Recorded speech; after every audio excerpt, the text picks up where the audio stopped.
British police line up opposite striking coal miners in an effort to clear the way for those who want to keep working.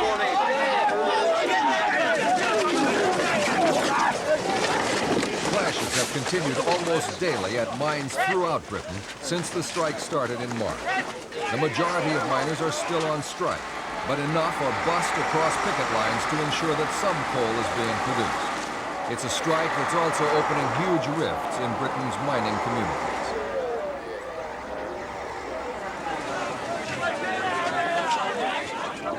The dispute between the National Coal Board and the National Union of Mine Workers centers on the closure of uneconomic pits. The board says pits which are not cost-effective must close. The union insists uneconomic means only exhausted or unsafe mines. Just as bitter is the war of words between the leaders of the two sides. Direct talks between Union leader Arthur Scargill and Coal Board Chairman MacGregor seem to have only increased their mutual distrust and hardened their positions. Mediation by the Advisory Conciliation and Arbitration Service, ACAS, was the last hope of finding a compromise. Even this failed.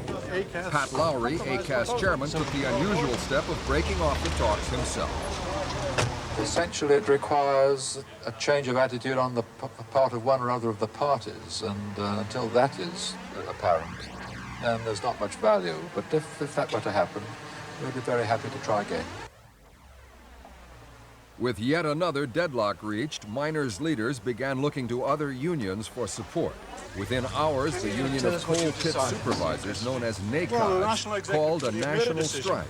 They too had failed to reach agreement with the Coal Board on the issue of pit closure. Their action has come as a welcome boost to the miners' efforts in making the dispute bipartisan. But that decision is industrial.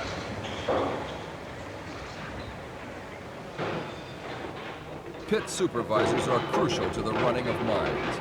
In charge of maintenance and safety, they ensure conditions at the coal face meet all the rules. Without NACAD's men at work, pits cannot legally operate.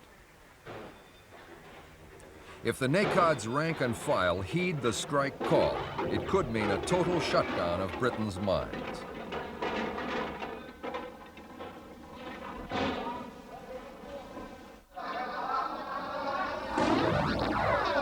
As the strike came to a head, violence in the mining villages reached new heights. Here at Grimethorpe in South Yorkshire, anger recently spread beyond the picket line. Frustration over the long dispute now affects the whole community. The target is often the extra police drafted in to keep the peace in volatile mining areas. Shirebrook in North Derbyshire is one of the country's top 10 pits. It's been the focus of Derbyshire's back-to-work movement, causing deep divisions in the town.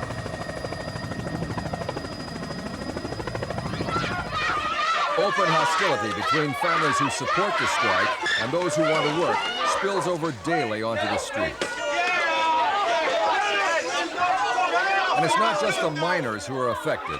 Their wives and children are caught up in the abuse and recrimination, tearing apart communities which for years have prided themselves on their closeness.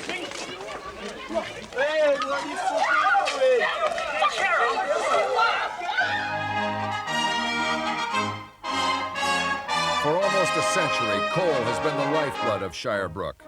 Ever since it was first mined in 1895, life has revolved around coal. More than half the people of Shirebrook still depend on it for their living. The skills of the industry are passed down through generations. And it's also been at the heart of their social life, clubs and hobbies growing out of the community of people who work the pits. The Colliery Brass Band has become a trademark of life in northern pit towns.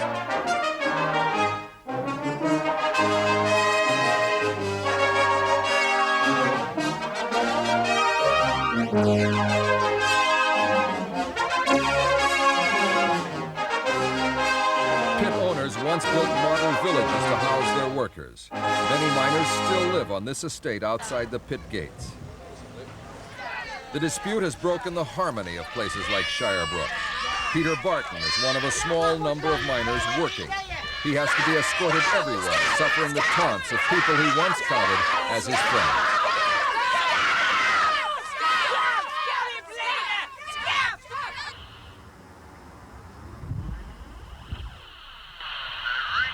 Peter Barton's day starts at the crack of dawn.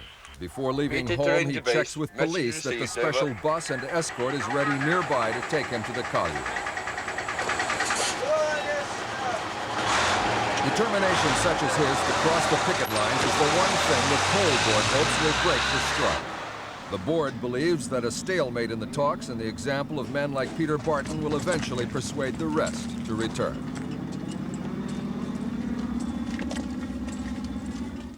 Your real friends won't call you Scout. Back at home, his family also has to cope with the consequences of his decision to keep working. You show me what you show a new teacher. The threat of intimidation even reaches their 4 children, who face another day of insults in the school classroom. Stop! Stop! Stop! The Bartons still stand by the original Shirebrook ballot that registered 70% against the strike, even though it's now left the whole family out in the cold.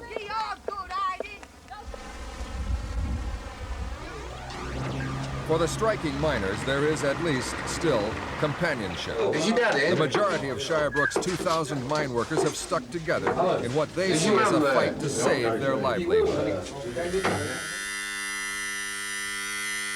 Mick Layton is one of them. His day begins with a call at 4:30 in the morning to get him up for picket duty.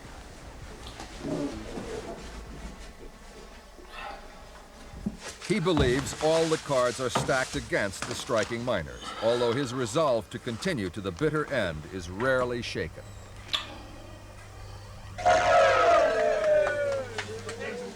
Months of waiting at dawn on the picket line may soon end for Mick and his colleagues if the pit supervisors go on strike and effectively bar all working miners. Till then, the pickets are held back behind police lines, well away from the speeding convoy of those still going into the mines. Where have I got to put down? The Laytons sort out the family finances. They get by on $60 a week, although with a mortgage, they're moving steadily into debt. Mick believes the financial hardship is worth it to save jobs and, above all, the community.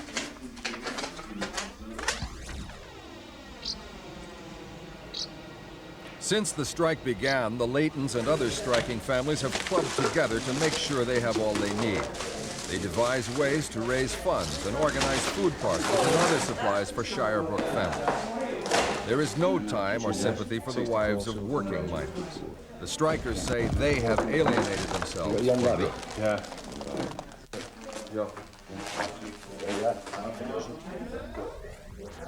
Okay. The wives of striking miners back their husbands 100%. In what's become a daily ritual, they meet up on the picket line as the day shift is leaving. Along with their children, they hurl a barrage of abuse at the strike breakers.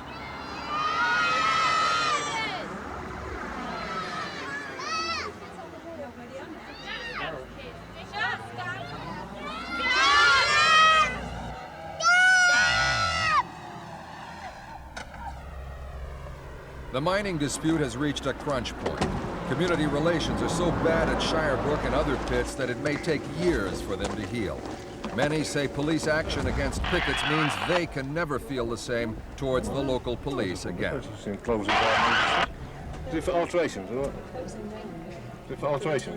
The coal board and the union remain at loggerheads, with the government insisting that responsibility for running the industry rests firmly with the board and not with the muscle of the mining workforce.